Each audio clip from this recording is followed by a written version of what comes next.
نحمده ونصلي على رسوله الكريم أما بعد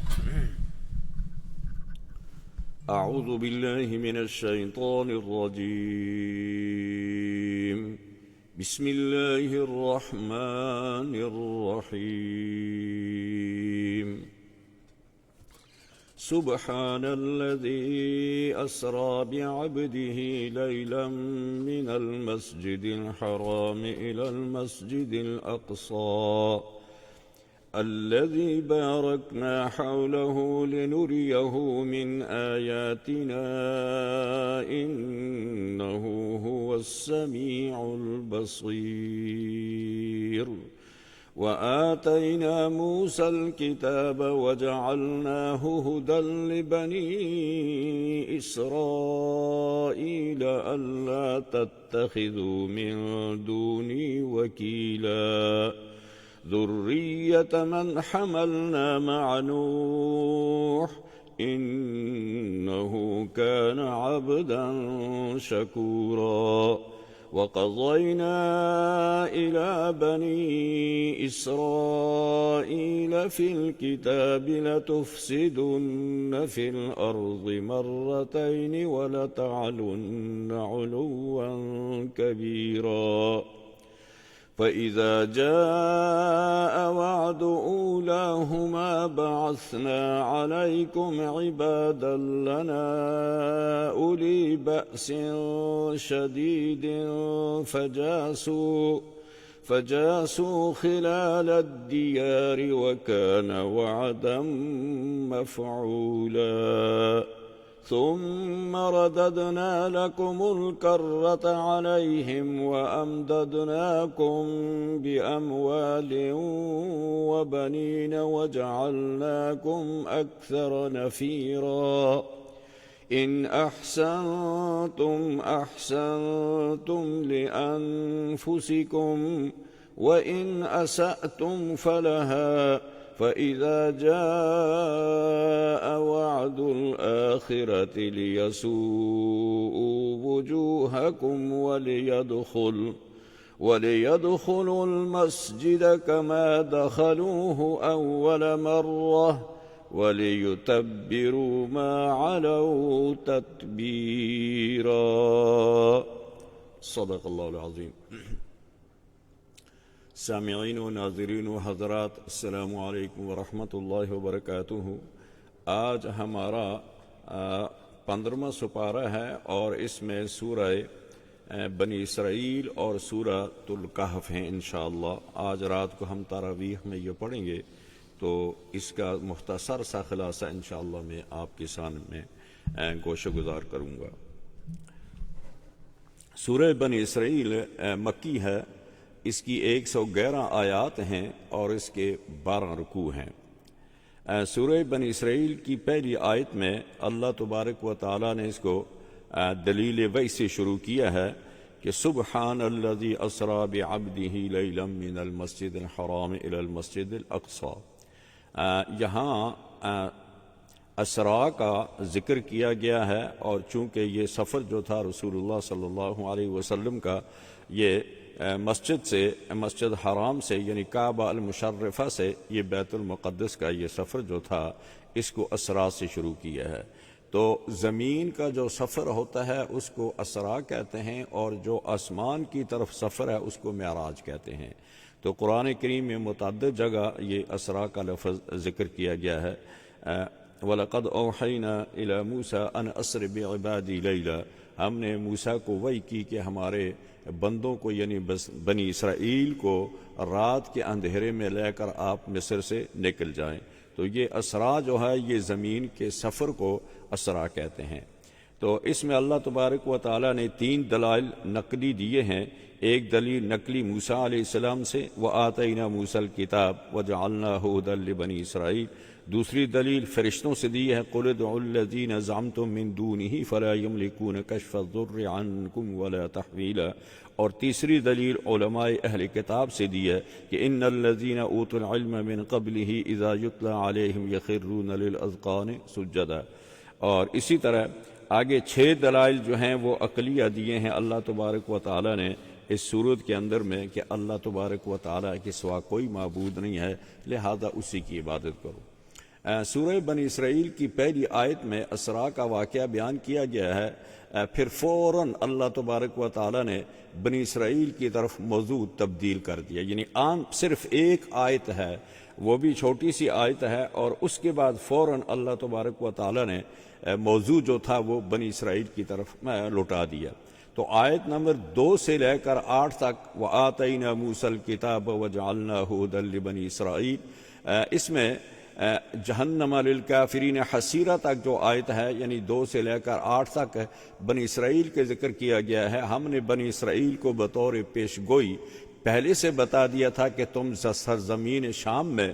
2 بار فساد کرو گے،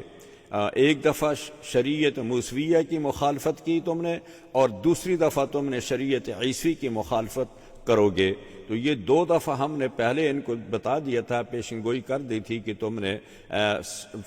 سرزمین شام کے اندر، فلسطین کے اندر 2 دفعہ تم نے فساد کرنا ہے۔ شریعت موسوی کی مخالفت حضرت شعیب علیہ السلام کو ناحق قتل کرنا تھا، اور ان پر بخت نصر شاہ بابل کو لشکر کو مسلط کر دیا گیا۔ انہوں نے علماء یہود کے رؤساء کو قتل کر دیا، تورات جلا ڈالی، بیت المقدس کا سامان لوٹ لیا، اور بہت سے لوگوں کو قید کر کے لے گئے۔ یہ مجوسی تھا، یہ بخت نصر مجوسی تھا، اس نے بیت المقدس پر 700 سال حکومت کی، اور تمام اموال، سونا، چاندی، جواہرات اور دیگر جتنا بھی قیمتی سامان تھا 1,70,000 گاڑیوں پر، یعنی اس وقت بیل گاڑیاں ہوتی تھی، ان پر لاد کر یہ لے گئے اور اپنے ملک بابل میں رکھ لیا۔ 100 سال تک ان بنی اسرائیل کو اپنا غلام بنا رکھا، اور طرح طرح کی مشقت ان سے لیتا رہا۔ فَإِذَا جَاءَ وَعْدُ أُولَاهُمَا، اس پہلے وعدے کا ذکر کیا گیا ہے۔ اور اس کے بعد پھر فارس کا بادشاہ کو اللہ تبارک و تعالیٰ نے شاہ اس بخت نصر پر اس پر مسلط کیا، اور ان کے مقابلے کے لیے کھڑا کیا، جس نے بابل کو فتح کیا اور بنی اسرائیل کو اس کی قید سے آزاد کرایا۔ تمام لوٹا ہوا مال واپس بیت المقدس میں لایا، اور بنی اسرائیل کو حکم دیا کہ اگر تم پھر نافرمانی کرو گے، وَإِنْ عُدْتُمْ عُدْنَا، اگر تم پھر نافرمانی کرو گے تو ہم پھر تمہیں سزا دیں گے۔ تو اب تم نے اللہ کی نافرمانی نہیں کرنی ہے، امن اور سکون سے رہنا ہے، اللہ کے احکامات کو بجا لانا ہے۔ جب بنی اسرائیل واپس بیت المقدس لوٹ گئے، تمام اموال بھی ان کو مل گئے، اور دوبارہ بدعمالیوں میں مصروف ہو گئے، تو اللہ تبارک و تعالیٰ نے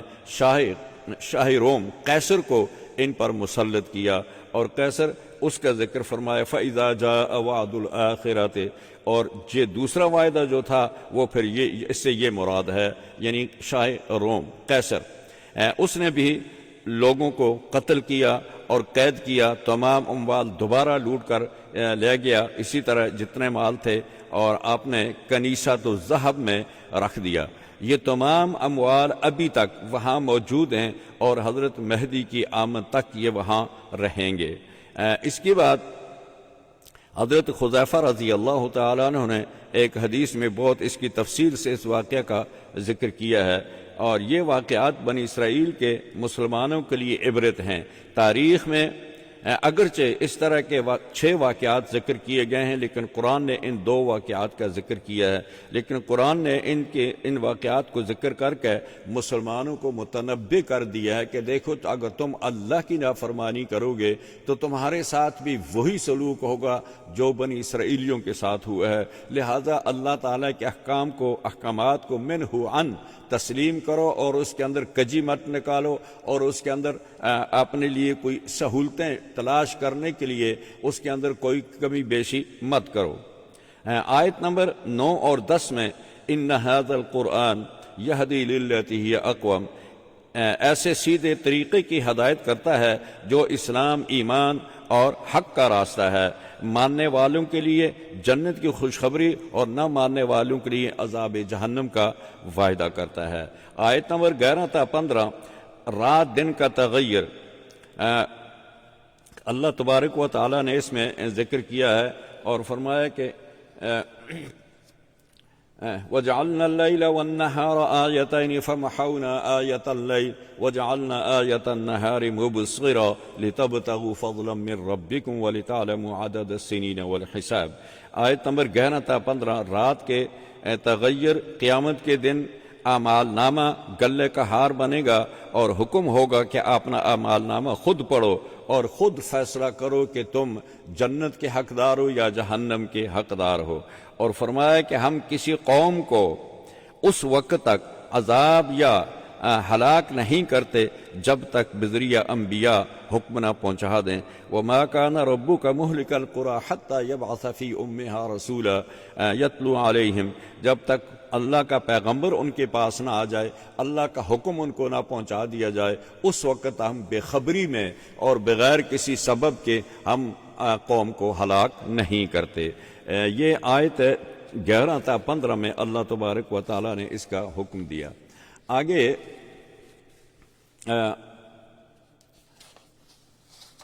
آیت نمبر آتی ہے ہمارے وَقَضَىٰ رَبُّكَ أَلَّا تَعْبُدُوا إِلَّا إِيَّاهُ وَبِالْوَالِدَيْنِ إِحْسَانًا إِمَّا يَبْلُغَنَّ عِندَكَ الْكِبَرَ أَحَدُهُمَا أَوْ كِلَاهُمَا فَلَا تَقُل لَّهُمَا أُفٍّ وَلَا تَنْهَرْهُمَا وَقُل لَّهُمَا قَوْلًا كَرِيمًا۔ اس میں اللہ تبارک و تعالیٰ نے آیت نمبر 17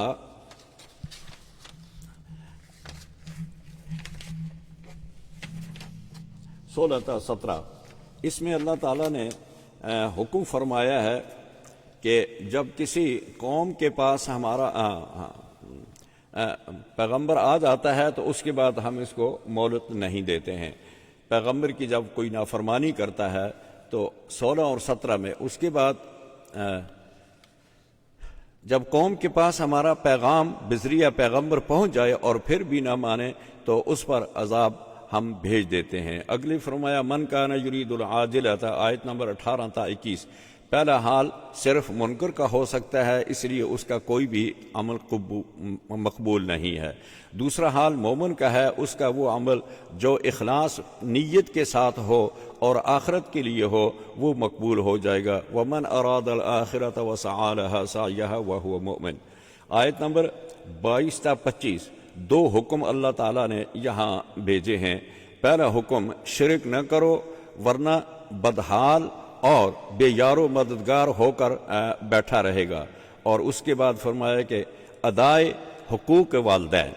دوسرا حکم ادائے حقوق والدین ہے، اس میں اللہ تعالیٰ نے وَقَضَىٰ رَبُّكَ أَلَّا تَعْبُدُوا إِلَّا إِيَّاهُ وَبِالْوَالِدَيْنِ إِحْسَانًا۔ اس میں اللہ تعالیٰ نے والدین کے حقوق کا ذکر فرمایا ہے، اور اس کے ساتھ ساتھ اللہ تعالیٰ نے والدین کے 5 حکم ذکر کیے گئے ہیں اس آیت کریمہ میں۔ والدین کے آداب و احترام اور ان کے ساتھ اچھا سلوک کرنے کو اپنی عبادت کے ساتھ اللہ تعالیٰ نے ملا کر ذکر فرمایا ہے۔ یعنی مطلب یہ ہے کہ پہلے اللہ کا حق ہے جس نے تمہیں پیدا کیا، اس کی عبادت کرو، اور اللہ کے بعد اگر کسی کا حق ہے تم پر تو وہ تمہارے والدین کا ہے۔ اور انشکر لی ولوالدیک الی المصیر، سورہ لقمان میں یہ ارشاد فرمایا۔ اور یہاں بھی اللہ تعالیٰ نے وَقَضَىٰ رَبُّكَ أَلَّا تَعْبُدُوا إِلَّا إِيَّاهُ وَبِالْوَالِدَيْنِ إِحْسَانًا، یعنی اللہ ہی کی عبادت کرو اور اپنے والدین کے ساتھ احسان کرو۔ تو عبادت کے ساتھ ملا کر فرمایا، یعنی اس کا مطلب ہے کہ یہ واجب ہے، اور میرا شکر کرو اور والدین کا بھی شکر کرو، یعنی آپ نے شکر کے ساتھ والدین کا شکر ملا کر ذکر کرنے کا مطلب یہ ہے کہ جس طرح میری عبادت تم پر واجب اور فرض ہے، اسی طرح والدین کی واجب اور اطاعت اور فرمانبرداری بھی تم پر ایسی ہی فرض ہے۔ حدیث ابو امامہ میں ذکر کیا گیا کہ ایک شخص نے حضور صلی اللہ علیہ وسلم کے دربار میں فرمایا کہ اولاد پر ماں باپ کا کیا حق ہے؟ تو آپ نے فرمایا کہ وہ دونوں تیری جنت یا دوزخ ہیں، یعنی اگر ان کی خدمت کرے گا تو جنت میں جائے گا، ان کی نافرمانی کرے گا تو دوزخ میں جائے گا۔ گویا یہ ایک بڑا سخت فیصلہ ہے، اس لیے کہ اگر آپ تھوڑی بہت ہی نافرمانی کریں گے، والدین کا دل ایک دفعہ ٹوٹ گیا تو والدین کا دل شیشے کی طرح ہوتا ہے، اس کو توڑنا نہیں ہے، ہر لحاظ سے ان کے دل کو خوش رکھنا ہے۔ یعنی اطاعت و خدمت جنت میں اور نافرمانی اور بے ادبی جہنم میں لے جاتی ہے۔ اسی طرح آیت میں والدین کے 5 حکم ذکر کیے گئے ہیں۔ پہلا حکم فَلَا تَقُل لَّهُمَا اُف،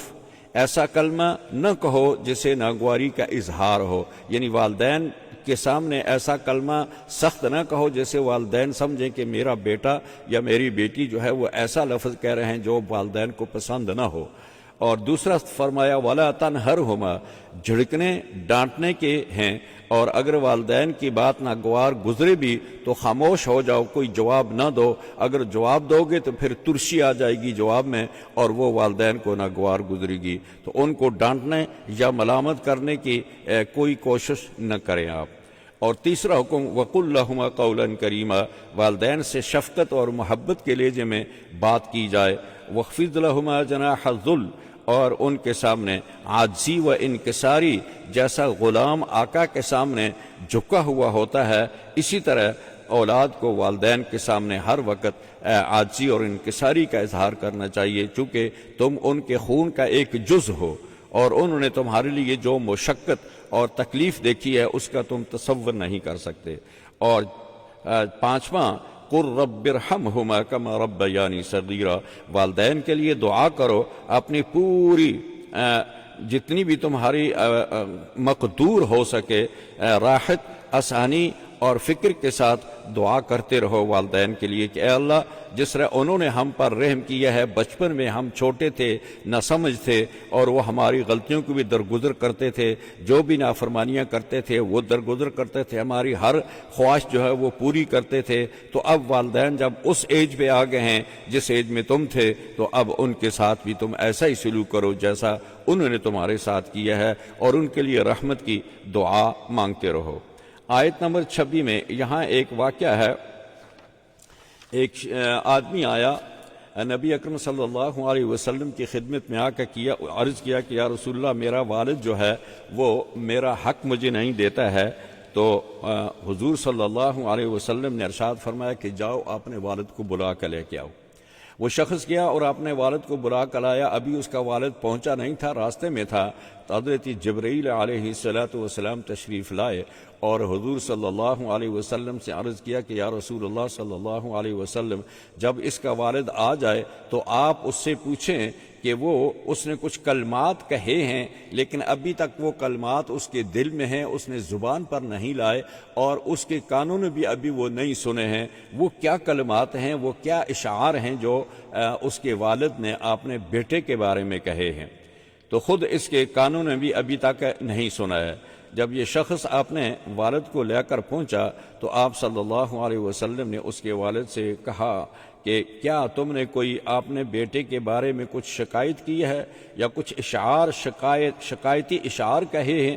تو آپ صلی اللہ علیہ وسلم چاہتے تھے کہ وہ ان سے خود سنیں،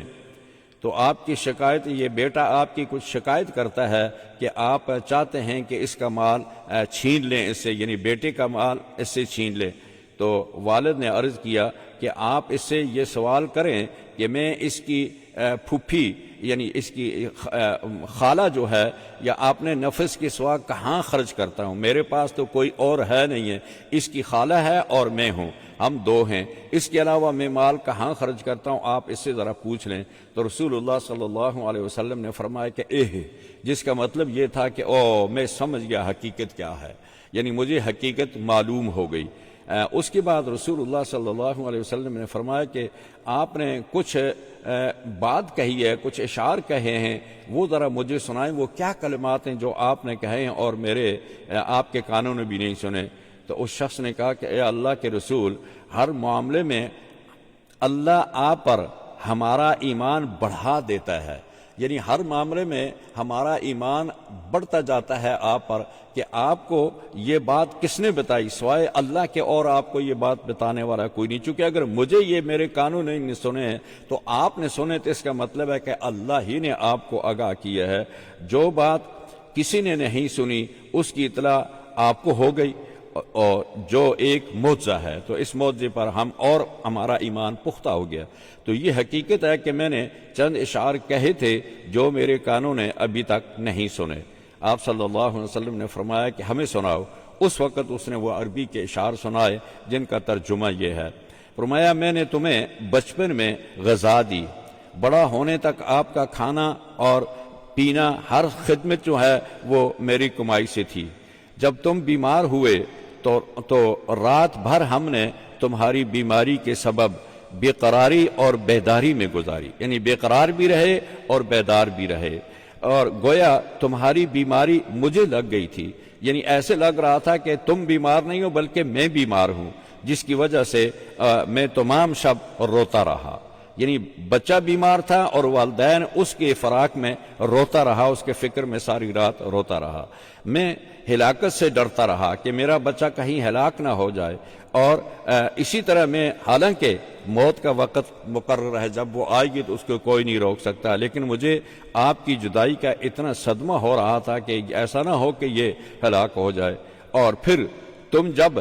اس حد تک پہنچ گئے جس کی میں تمنا کرتا تھا، یعنی تم جوانی کے حد تک پہنچ گئے جس کی مجھے تمنا تھی کہ بیٹا بڑا ہوگا، میرا ہاتھ بنے گا، میرا ہاتھ بٹائے گا اور میرے ساتھ تعاون کرے گا تو میرا بازو بنے گا، تو تم نے میرا بدلہ سخت کلامی اور درستی سے لیا، یعنی بجائے اس کے کہ تم میرے بازو بنتے بلکہ تم نے میرے ساتھ سخت کلامی کی، اور آپ یعنی ایسا رویہ اختیار کیا جو میں برداشت نہیں کر سکتا۔ گویا تم مجھ پر کوئی احسان کر رہے ہو، یعنی بڑے ہو کر تم نے مجھ پر جیسے کوئی احسان کر دیا، ایسی باتیں کرتے ہو۔ کاش کہ تم سے میرے باپ ہونے کا حق ادا نہیں ہو سکتا تھا، اگر یعنی میں باپ کا حق ادا اگر نہیں کر سکتے تو کم از کم تم مجھے ایک پڑوسی جیسا حق دے دیتے، یعنی جیسے ایک پڑوسی سے سلوک کیا جاتا ہے، اگر ایسا ہی سلوک میرے ساتھ کرتے تو پھر بھی مجھے کوئی پریشانی یا فکر یا دکھ نہ ہوتا۔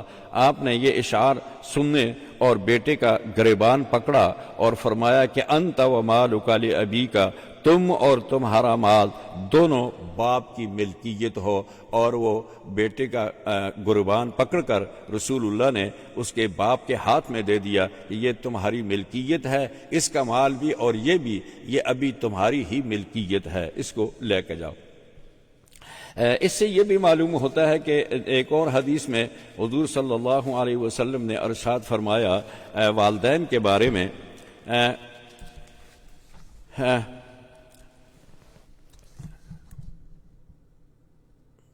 حضور نے فرمایا کہ جو خدمتگار بیٹا جو ہے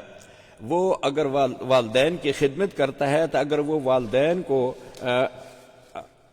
رحمت کی نظر سے دیکھے، خوشی کی نظر سے والدین پر اگر وہ نظر ڈالے، جو بیٹا فرمانبردار ہے، والدین کی خدمت کرتا ہے، تو اللہ تبارک و تعالی ایک نظر کا ثواب اس کو حج مقبول کے برابر دیتے ہیں، صرف نظر ڈالنے پر۔ یعنی بچہ جب اپنے والدین پر نظر ڈالتا ہے تو اس کو اللہ تبارک و تعالی خوش ہو کر اسے حج مقبول کا اجر عطا فرماتے ہیں۔ تو صحابہ نے پوچھا کہ یا رسول اللہ اگر وہ 100 مرتبہ نظر ڈالے؟ حضور نے فرمایا کہ اگر 100 مرتبہ وہ والدین پر رحمت کی نظر کرے تو اللہ تبارک و تعالی 100 حج مقبول کا اس کو ثواب عطا فرماتے ہیں۔ ایک اور شخص آیا تو اس نے کہا کہ یا رسول اللہ صلی اللہ علیہ وسلم اگر والدین بیٹے پر ظلم کریں، زیادتی کریں، تو آپ صلی اللہ علیہ وسلم نے ارشاد فرمایا وَإِن ظَلَمَ وَإِن ظَلَمَ وَإِن ظَلَمَ، 3 دفعہ فرمایا کہ اگر والدین زیادتی بھی کریں، سختی بھی کریں، ظلم بھی کریں تو اولاد کو بدلہ لینے کا حق نہیں ہے، اولاد کو بدلہ لینے کا حق نہیں ہے۔ پھر آپ صلی اللہ علیہ وسلم نے ارشاد فرمایا کہ والد کا حق یہ ہے کہ کوئی آدمی کسی کا والد اگر کسی کے قید میں چلا جائے اور غلام بن جائے تو بیٹا اس والد کو اس غلامی کے پیسے دے کر خرید کر آزاد کرے تو بھی اس کا والدین کا والد کا حق اس نے ادا نہیں کر سکا، اس لیے کہ اتنا اس کا حق ہے۔ یعنی یہ والد اور والدہ یہ تمہاری جنت اور دوزخ ہیں۔ تو یہ اتنی یعنی والدین کے جو حقوق ہیں اس کے ہم لوگ اگنور کرتے ہیں، ان کو درگزر کر دیتے ہیں۔ اللہ تعالی ہمیں ان پر عمل کی توفیق عطا فرمائے۔ اگلی آیت نمبر وَلَا تَقْتُلُوا أَوْلَادَكُمْ خَشْيَةَ إِمْلَاقٍ، اس کے بعد اللہ تبارک و تعالی نے یہاں کچھ احکامات دیے ہیں، اور یہ احکامات جو ہیں تقریباً 13 حکم ہیں اس میں ان 13 حکم اللہ تعالیٰ نے اس میں عطا فرمائے ہیں۔ فرمایا احکامات کا ذکر کیا ہے، بچوں کو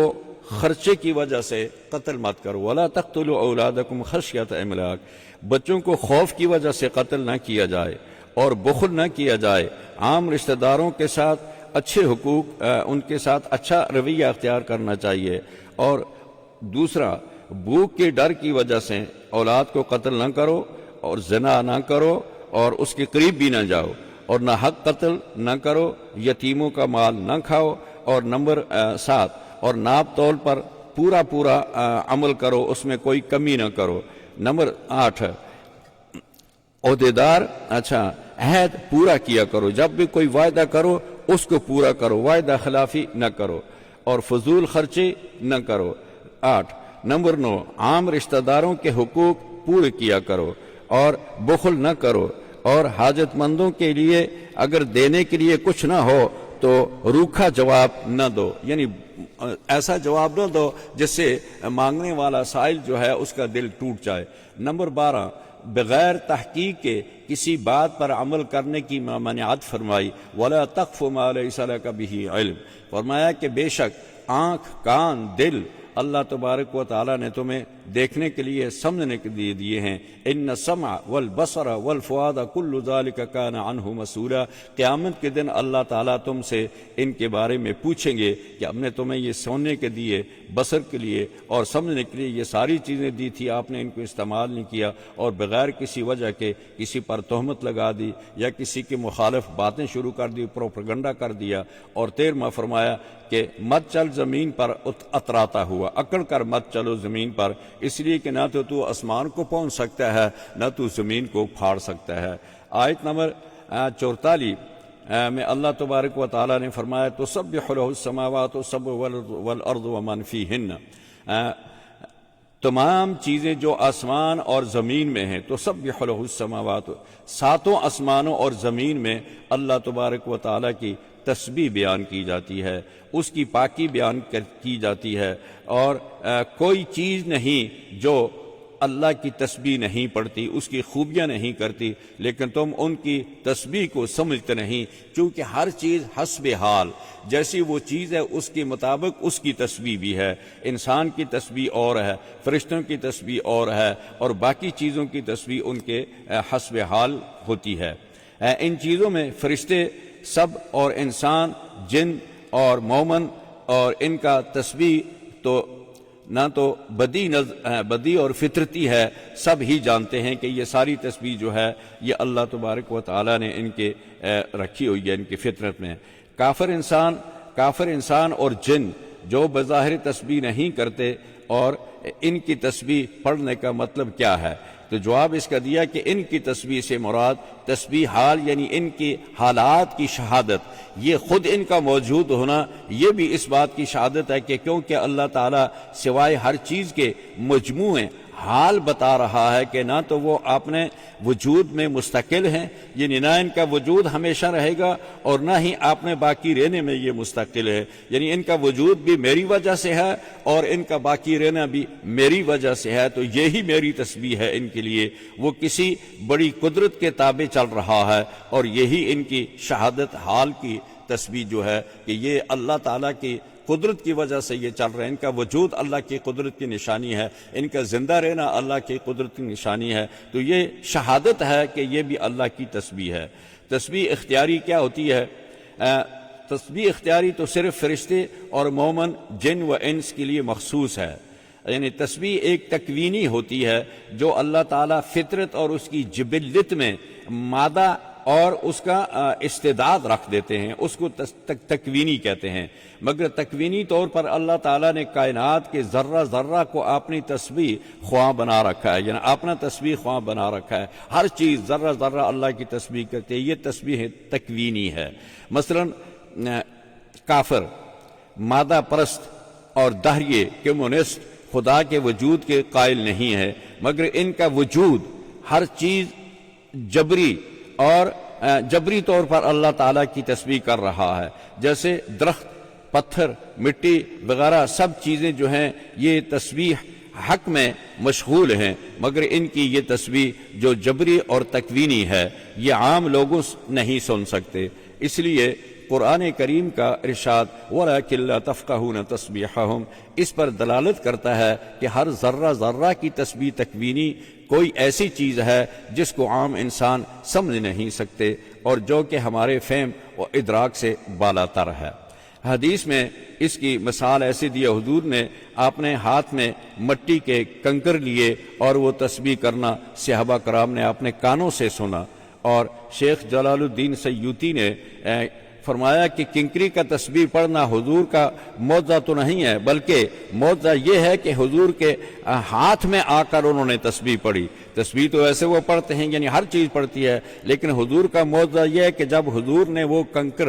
اپنی مٹھی میں لیے تو ان کی مٹھی میں آ کر ان کا بولنا یہ حضور کا معجزہ ہے۔ اور لیکن معجزہ آپ کا یہ ہے کہ آپ کے دست مبارک میں آنے کے بعد انہوں نے وہ تسبیح اپنے کانوں سے سنی جو کہ کنکریاں نے پڑھی۔ اسی طرح دوسری مثال اِنَّا سَخَّرْنَا الْجِبَالَ مَعَهُ يُسَبِّحْنَ بِالْعَشِيِّ وَالْإِبْكَارِ ہم نے پہاڑوں کو مسخر کر دیا کہ وہ داؤد کے ساتھ صبح و شام تسبیح کرتے ہیں۔ اور دوسری جگہ فرمایا وَسَخَّرْنَا مَعَ دَاوُودَ الْجِبَالَ يُسَبِّحْنَ وَالطَّيْرَ وَكُنَّا فَاعِلِينَ یعنی پہاڑ بھی تسبیح پڑھتے تھے داؤد کے ساتھ اور پرندے بھی تسبیح پڑھتے تھے کس کے ساتھ؟ داؤد کے ساتھ۔ تو گویا اسی طرح یہ ساری چیزیں جو ہیں اس سے مراد ہے کہ اللہ کی تسبیح ہر چیز پڑھتی ہے۔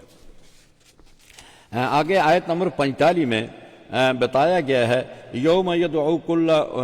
یدعوکم فتستجیبون بحمدہ وتظنون ان لبثتم الا قلیلا وقالوا پہلے تو فرمایا وقالوا اذا كنا عظاما ورفاتا انا لمبعوثون خلقا جدیدا یہ کفار کا ہمیشہ یہ وتیرہ تھا، بار بار یہی کہتے تھے کہ جب ہم مر جائیں گے مٹی ہو جائیں گے پھر ہم کیسے اٹھائے جائیں گے۔ اس کی متعدد بار اللہ تعالیٰ نے آگے اس کا جواب دے دیا ہے کہ جب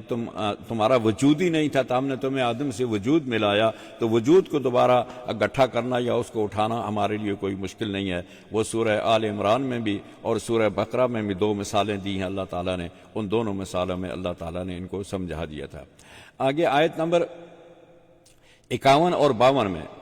محشر میں کفار بھی اللہ کے حمد و ثنا کرتے ہوئے اٹھیں گے۔ یوم یدعوکم فتستجیبون بحمدہ وتظنون ان لبثتم الا قلیلا۔ حضرت سعد بن جبیر رضی اللہ تعالی امام تفسیر فرمایا کہ کفار بھی اپنے قبروں سے نکلتے وقت اس وقت اللہ تعالیٰ کی کہیں گے سبحانک و بحمدک کہ الفاظ کہتے ہوئے نکلیں گے، مگر اس وقت ان کا حمد اور ثنا کرنا کوئی نفع نہ دے گا۔ آیت نمبر 55 میں وَلَقَدْ فَضَّلْنَا بَعْضَ النَّبِيِّينَ عَلَى بَعْضٍ وَآتَيْنَا دَاوُودَ زَبُورًا ہم نے افضل کیا ہے بعض پیغمبروں کو بعض سے اور دی ہم نے داؤد کو زبور۔ یہاں خاص طور پر زبور کا ذکر شاید اس لیے کیا گیا کہ زبور میں رسول اللہ صلی اللہ علیہ وسلم کے متعلق یہ خبر دی گئی تھی کہ آپ رسول اور پیغمبر ہونے کے ساتھ ساتھ صاحب ملک و سلطنت بھی ہوں گے، یعنی اللہ تعالیٰ آپ کو ایک ملک عطا کرے گا، اس میں آپ امیر ہوں گے، اس کے آپ بادشاہ ہوں گے۔ تو وہ مدینہ منورہ کی خوشخبری جو ہے اللہ تعالیٰ نے زبور میں دے دی تھی۔ وَلَقَدْ كَتَبْنَا فِي الزَّبُورِ مِن بَعْدِ الذِّكْرِ أَنَّ الْأَرْضَ يَرِثُهَا عِبَادِيَ الصَّالِحُونَ اور ہم نے لکھ دیا ہے زبور میں اور نصیحت کی ہے پیچھے آنے والے لوگوں کے لیے کہ یہ مالک ہوں گے زمین کے اور یہ نیک لوگ ہیں، یہ ہمارے نیک لوگ اس زمین کے وارث ہوں گے۔ امام بغوی نے اپنی تفسیر میں لکھا ہے کہ زبور اللہ تعالیٰ کی کتاب ہے جو حضرت داؤد علیہ السلام پر نازل ہوئی اور اس میں 150 صورتیں تھیں اور تمام صورتیں صرف دعا اور حمد ثنا پر مشتمل ہیں، ان میں سے حلال و حرام اور فرائض کا بیان نہیں ہے۔ آیت نمبر 70 میں وَلَقَدْ كَرَّمْنَا بَنِي آدَمَ وَحَمَلْنَاهُمْ فِي الْبَرِّ وَالْبَحْرِ بنی آدم کے فضیلت اکثر مخلوقات پر کس وجہ سے ہے؟ فرمایا کہ اس آیت میں اولاد آدم کی اکثر مخلوقات پر فوقیت اور افضلیت کا ذکر ہے۔ 2 باتیں قابل غور ہیں، یہ افضلیت کن صفات اور کن وجوہ کی بنا پر ہے۔ دوسرا یہ کہ افضلیت دنیا دینا بیان فرمایا ہے، اس سے کیا مراد ہے، اس افضلیت سے کیا مراد ہے؟ تو پہلی وجہ کہ کن صفات اور کن وجوہ کی بنا پر اللہ تعالیٰ نے اولاد آدم کو افضلیت عطا کی۔ بنی آدم کو مختلف حیثیات سے اللہ تعالیٰ نے خصوصیات سے اللہ تعالیٰ نے نوازا ہے اور وہ دوسری جو مخلوق ہے اس میں وہ خصوصیات نہیں ہیں۔ مثلا حسن حسن صورت، اعتدال جسم، اعتدال مزاج، اعتدال قد و قامت جو انسان کو عطا ہوا ہے کسی دوسرے حیوان میں نہیں ہے۔ عقل شعور میں اس کو خاص امتیاز بخشا گیا ہے جس کے ذریعے وہ تمام کائنات کے علویہ اور سفلیہ سے اپنے کام نکالتا ہے۔ اس کو اللہ تعالیٰ نے اس کی قدرت ایسی قدرت بخشی ہے کہ مخلوقات الہیہ سے ایسے مرکبات اور مصنوعات تیار کرے اور جو اس کے رہنے سہنے، نقل و حرکت اور طعام و لباس میں اس کے مختلف کام آئیں۔ جیسے یہ بلڈنگیں بنانی ہے، یہ لوہا اور یہ بلڈنگیں بنانی، یہ سارا کارخانہ جو ہے یہ انسان بنا سکتا ہے، کوئی اور انسان کے علاوہ کوئی اور مخلوق ایسا نہیں بنا سکتی۔ اسی طرح فرمایا نطق اور گواہی، بات کرنے کا جو ڈھنگ اور طریقہ ہے، افہام اور تفہیم، سمجھنے کا جو اشارات کو سمجھنے کا جو طریقہ ہے، جو ملکہ اللہ تعالیٰ نے اس کو عطا کیا ہے وہ کسی دوسری حیوان مخلوق کو اللہ تعالیٰ نے عطا نہیں کیا۔ یہ اس کی افضلیت ہے۔ اس کے بعد اور بہت سی چیزیں فرمایا، اشارات میں اپنے دل کی بات دوسروں کو بتلا دیتا ہے، تحریر اور خط کے ذریعے دل کی بات دوسروں تک پہنچاتا ہے، اور یہ سب انسان کے امتیازات ہیں۔ اللہ تبارک و تعالیٰ نے انسان کو اپنا علم دوسروں تک پہنچانے کی جو اللہ نے توفیق دی ہے، یہ ٹرانسفر کرنا علم جو ہے یہ فرشتے نہیں کر سکتے۔ فرشتوں کو اللہ تعالیٰ نے جو علم دیا ہے ان کی فطر میں، جبلت میں تکوینی طور پر رکھا ہے، وہی ہے، نہ وہ زیادہ ہوتا ہے نہ وہ کم ہوتا ہے۔ اس لیے آپ نے دیکھا ہے کہ آسمان کے اوپر اللہ تعالیٰ نے فرشتوں کے لیے کوئی یونیورسٹی، کوئی کالج، کوئی ادارہ نہیں بنایا، اس لیے کہ وہ علم اپنا ٹرانسفر کرنے کی صلاحیت نہیں رکھتے ہیں۔ یہ صرف انسان کو، آدم اولاد کو اللہ تعالیٰ نے یہ فضیلت عطا کی ہے کہ انسان کا علم دوسروں کو ٹرانسفر کرنا، جبکہ یہ وصف فرشتوں کو اللہ نے نہیں دیا ہے۔ بعض علماء نے لکھا ہے کہ ہاتھ کی انگلیوں سے کھانا بھی انسان ہی کی صفت ہے، یہ صفت مخصوصہ ہے انسان کی، اس کے سوا تمام جانور اپنے منہ سے کھانا کھاتے ہیں۔ اپنے کھانے کی اشیاء کو مختلف مرکبات کے لذیذ اور مفید بنانے کا کام بھی انسان ہی کرتا ہے۔ اپنے کھانے کو کتنی چیزیں بناتا ہے، بریانی بناتا ہے، چکن بناتا ہے، پلاؤ بناتا ہے، اور بالٹی گوشت اور فلاں فلاں فلاں فلاں، اس کے کھانے کے کتنے اس نے اپنے انتظام کر رکھے ہیں۔ یہ صرف انسان کی خصوصیت ہے، کسی دوسری چیز کو اللہ نے یہ نہیں بخشی۔ دوسرے جتنے حیوانات ہیں، باقی تمام جانور مفرد چیزیں کھاتے ہیں، کچھ گھاس کھاتے ہیں، کوئی پتے کھاتے ہیں، اور کچھ گوشت کھاتے ہیں، اور صرف ایک ہی چیز کھاتے ہیں، اور وہ بھی اپنے منہ سے کھاتے ہیں، ان کے پاس ہاتھ نہیں ہے۔ اللہ تعالیٰ نے یہ صرف انسان کو یہ فضیلت بخشی ہے۔ انسان ہی اپنی غذا کے لیے ان سب چیزوں کے مرکبات تیار کرتا ہے، اور سب سے بڑی فضیلت عقل اور شعور کی ہے، جس سے وہ اپنے خالق و مالک کو پہچاننے اور اس کی مرضی اور نامرضی کے معلوم کر کے مرضیات کا اتباع کرے اور غیر مرضیات کا اسے اعراض کرے۔ عقل و شعور کے اعتبار سے مخلوقات کی تقسیم اس طرح ہے، عام جانوروں میں شہوات اور خواہشات ہیں، عقل اور شعور ہے لیکن بہت کم درجے کا ہے، اور اسی طرح فرشتوں میں شہوات اور خواہشات نہیں ہیں، عقل اور شعور موجود ہے۔ لیکن انسان میں اللہ تعالیٰ نے یہ تینوں چیزیں رکھی ہیں، دونوں چیزیں یعنی شہوات بھی ہے، خواہشات بھی ہے، اور عقل شعور بھی ہے، اور اس لیے جب وہ اپنی شہوات اور خواہشات کو عقل اور شعور کے ذریعے مغلوب کر لیتا ہے تو اللہ تعالیٰ کے ناپسندیدہ چیزوں سے اپنے آپ کو بچا لیتا ہے، تو اس کا مقام بہت سے فرشتوں سے اونچا ہو جاتا ہے، بہت سے فرشتوں سے، یعنی بعض عام فرشتوں سے، ناپسندیدہ چیزوں سے اس کا مقام اونچا ہو جاتا ہے۔ دوسری بات کہ اولاد آدم کو اکثر مخلوقات پر فضیلت دینے کا کیا مطلب، اس میں کہ اختلاف کی گنجائش نہیں کہ دنیا کی تمام مخلوقات علویہ اور سفلیہ جو ہیں وہ اللہ تبارک و تعالیٰ نے انسان کے جو عقل اور شعور دیا ہے وہ اللہ تعالیٰ نے اس کو تمام دنیا سے زیادہ دیا ہے۔ اس طرح جنات جو عقل اور شعور میں انسان ہی کی طرح ہیں، ان پر بھی انسان کا افضل ہونا سب کے نزدیک مسلم ہے۔ انسان میں عام مومنین، صالحین، اولیاء اللہ، یعنی تین چیزیں ہیں، عام مومنین، صالحین اور اولیاء اللہ، عام فرشتوں سے افضل ہیں، مگر خواص ملائکہ یعنی جبرائیل، میکائیل، اسرافیل، عزرائیل، یہ کچھ خاص فرشتے ہیں، یہ صالحین سے افضل ہیں۔ اور اسی طرح خواص مومنین جیسا انبیاء علیہم الصلاۃ والسلام وہ خواص ملائکہ سے بھی افضل ہے، یعنی انبیاء تمام ملائکہ سے افضل ہے، اور اس کے بعد یہ چند فرشتے افضل ہیں، اس کے بعد جتنے مومنین اور صالحین ہیں یہ عام لوگوں سے، عام فرشتوں سے بھی افضل ہیں۔ باقی کفار اور فجار، ان کے متعلق اللہ کا فیصلہ ہے، یہ کفار اور فجار جو ہیں اولئک کالانعام بل ہم اضل، یہ تو چوپایوں سے بھی، جانوروں سے بھی بدتر ہیں، ان سے بھی نیچے ہیں۔ چوپایا اپنے مالک کو پہچانتا ہے، اپنے گھر کو پہچانتا ہے، لیکن یہ نہ اپنے رب کو پہچانتے ہیں اور نہ اپنے گھر جنت کو پہچانتے ہیں، لہذا یہ اس سے بھی بدتر ہیں۔ اس لیے اللہ تبارک و تعالیٰ نے یہاں ان کی اس بات کی، یہاں ان کی مذمت کی ہے۔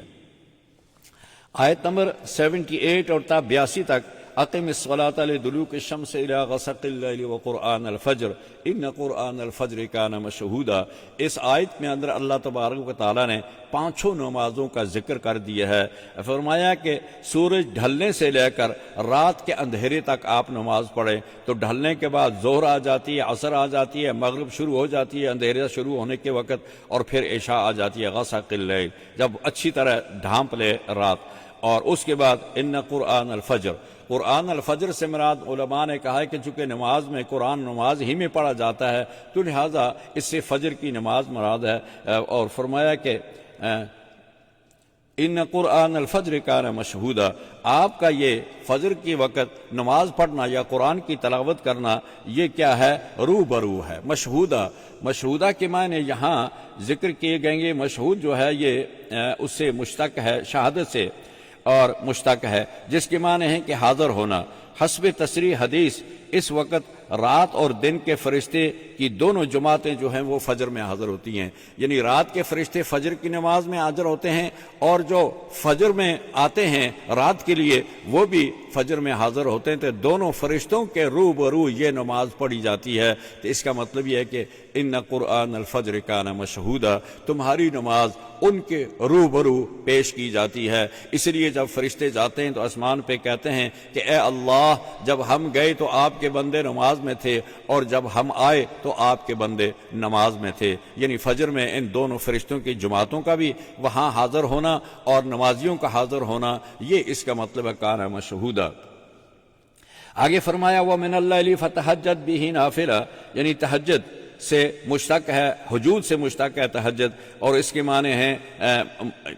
استعمال ہوتا ہے، یعنی متضاد لفظ میں استعمال ہوتا ہے یہ، اور